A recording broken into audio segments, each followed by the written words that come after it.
ಹಿಮವಂತನ ಪುತ್ರಿಯಾದ ಪಾರ್ವತೀದೇವಿ ಶಿವನನ್ನು ಪತಿಯಾಗಿ ಪಡೆಯಬೇಕೆಂಬ ಸಂಕಲ್ಪ ಮಾಡಿಕೊಂಡು ಕಠಿಣ ತಪಸ್ಸು ಮಾಡಿದಳು.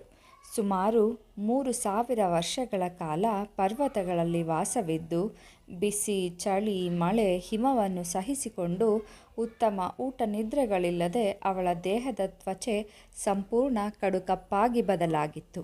ನಂತರ ಅವಳ ಕಠಿಣ ತಪಸ್ಸಿಗೆ ಮೆಚ್ಚಿದ ಪರಶಿವ ಅವಳ ಎದುರು ಪ್ರತ್ಯಕ್ಷವಾಗಿ ಅವಳನ್ನು ಒಪ್ಪಿಕೊಂಡರು.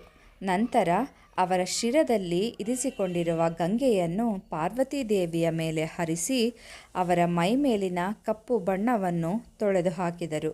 ಹಾಗೂ ಎಲ್ಲ ಗುರುತುಗಳು ಮಾಯವಾಗಿ ಅವರು ಹಿಮದಂತೆ ಬಿಳಿಯಾಗಿ ಚಂದ್ರನ ಬಣ್ಣವಾಗಿ ಪ್ರಕಾಶಮಾನವಾಗಿ ಮಹಾಗೌರಿಯಾಗಿ ಕಂಗೊಳಿಸಿದರು ಎನ್ನಲಾಗಿದೆ. ಮತ್ತೊಂದು ಕತೆ ಹೇಳುವುದೇನೆಂದರೆ, ದುಷ್ಟ ರಾಕ್ಷಸ ಪಡೆಗಳಿಂದ ಎಲ್ಲ ದೇವತೆಗಳು ತಮ್ಮ ಲೋಕ, ಸ್ಥಾನ, ಐಶ್ವರ್ಯಗಳನ್ನು ಕಳೆದುಕೊಂಡು ಗಂಗಾ ನದಿಯ ದಡದಲ್ಲಿ ಮಾತೆ ದುರ್ಗೆಯನ್ನು ಪ್ರಾರ್ಥಿಸುತ್ತಿರುವಾಗ ಪರಶಿವನ ಪತ್ನಿಯಾದ ಶಿವೆ ಅಲ್ಲಿಗೆ ಸರಳ ಗೌರಿ ರೂಪದಲ್ಲಿ ಬಂದು ದೇವತೆಗಳ ಹತ್ತಿರ ನೀವು ಯಾರ ಸ್ಮರಣೆಯಲ್ಲಿದ್ದೀರಾ ಎಂಬುದನ್ನು ಕೇಳುವುದಾಗಿ ದಿಢೀರನೆ ಒಂದು ದಿವ್ಯ ಶಕ್ತಿ ಆ ಗೌರಿಯ ದೇಹದಿಂದ ಚುಮ್ಮಿ ಆಕಾಶದಲ್ಲಿ ಅಪರಾಜಿತ ದೇವಿಯಾಗಿ ಕಂಗೊಳಿಸಿದರು.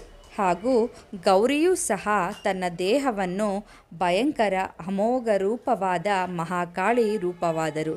ಹೀಗೆ ಗೌರಿ ತನ್ನ ದೇಹವನ್ನು ಅಪರಾಜಿತ ದೇವಿ ಮತ್ತು ಮಹಾಕಾಳಿ ರೂಪವನ್ನು ತಾಳಿ ಎಲ್ಲ ರಾಕ್ಷಸ ಪಡೆಯನ್ನು ನಾಶ ಮಾಡಿ ದೇವತೆಗಳ ಲೋಕ, ಸ್ಥಾನ, ಅವರ ಅಷ್ಟ ಐಶ್ವರ್ಯಗಳನ್ನು ದೇವತೆಗಳಿಗೆ ಹಿಂತಿರುಗಿಸಿದ ನಂತರ ಮತ್ತೆ ಈ ಎರಡೂ ದೇವತೆಗಳು ಒಟ್ಟಾಗಿ ಸೇರಿ ಕೈಲಾಸಕ್ಕೆ ತೆರಳಿ ತನ್ನ ಮೊದಲಿನ ಸ್ಥಿತಿಯನ್ನು ಹಿಂದಕ್ಕೆ ಪಡೆಯುವ ಸಲುವಾಗಿ ಬ್ರಹ್ಮನನ್ನು ಕುರಿತು ಕಠಿಣ ತಪಸ್ಸು ಮಾಡಿದಾಗಿ ಆಗ ಬ್ರಹ್ಮದೇವರು ಪ್ರತ್ಯಕ್ಷವಾಗಿ ದೇವಿಯ ತಪಸ್ಸು ಮೆಚ್ಚಿ ಪಾರ್ವತೀದೇವಿಗೆ ಹಿಮಾಲಯದ ಮಾನಸ ಸರೋವರದಲ್ಲಿ ಶುದ್ಧಿಯಾಗಲು ಸೂಚಿಸಿದರಂತೆ.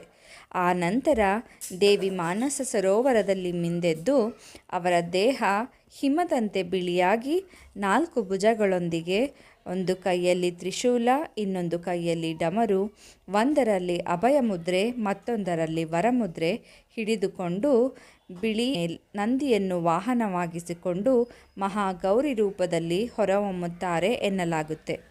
ಕತೆ ಯಾವುದೇ ಇರಲಿ, ಆದರೆ ಉದ್ದೇಶ ಒಂದೇ ಆಗಿದೆ. ಅಜ್ಞಾನದ ಹಾದಿಯಿಂದ ಜ್ಞಾನದ ಬೆಳಕಿನೆಡೆಗೆ ಹಾಗೂ ದುಃಖದಿಂದ ಶಾಂತಿದೆಡೆಗೆ ಕರೆದೊಯ್ಯುವ ರೂಪವೇ ಮಾತೆ ಮಹಾಗೌರಿ.